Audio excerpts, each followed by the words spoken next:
On va se demander si Dieu existe, si Dieu peut être atteint par la raison, si Dieu existe, pourquoi le mal existe. On va se demander, à l'inverse, si la religion n'est pas qu'une illusion consolatrice. Et toutes ces questions, on va se les poser avec une série qui s'appelle Game of Thrones.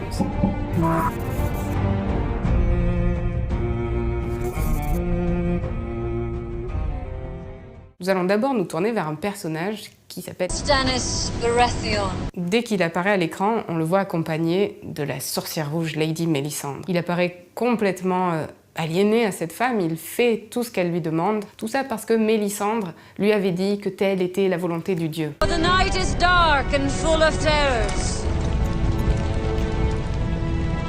For the night is dark and full of terror.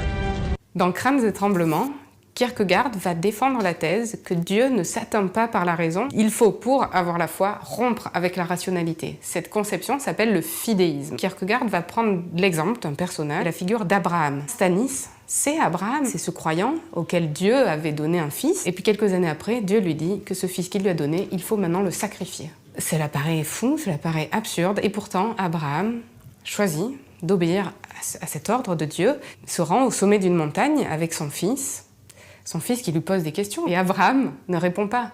Et c'est ce silence d'Abraham qui fait dire à Kierkegaard que le croyant ne peut pas rendre raison de sa foi. Je crois parce que c'est absurde. Stannis, c'est celui que Kierkegaard appelle le chevalier de la foi.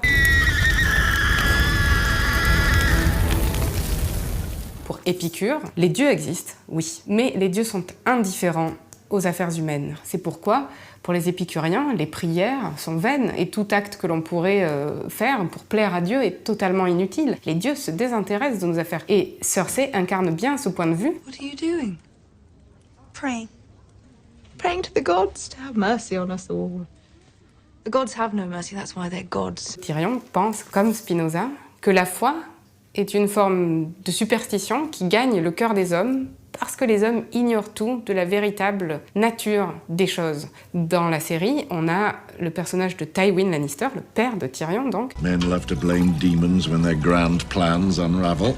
Bien sûr, les hommes aiment ainsi délirer, se livrer à la superstition lorsqu'ils ne comprennent pas les phénomènes. La foi est l'asile de l'ignorance, dit Spinoza, c'est-à-dire c'est parce que nous ignorons que nous croyons.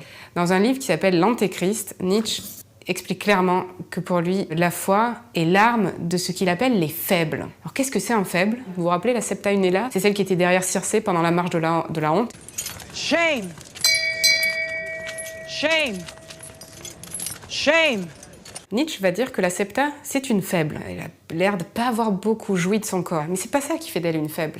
Ce qui fait d'elle une faible, c'est que son incapacité à jouir de son corps, au lieu de l'accepter, elle va en faire une vertu. Cette transmutation de la faiblesse en force, ce tour de passe-passe, c'est exactement la naissance de la morale pour Nietzsche. En résumé, si vous tombez sur la religion le jour du bac, faites comme moi. N'exprimez pas du tout vos opinions personnelles, il ne s'agit pas de cela, mais pensez plutôt, comme je l'ai fait, à des philosophes, et donc pensez à Kierkegaard, Crânes et Tremblements, et à son idée du sceau de la foi. Pensez à Épicure, et à sa thèse selon laquelle les dieux n'interfèrent pas dans les affaires humaines. Vous pensez aussi à Spinoza, qui considère que la foi est l'asile de l'ignorance, et pensez à Nietzsche, qui dans l'Antéchrist explique que la foi est un discours qui vise à consoler les faibles.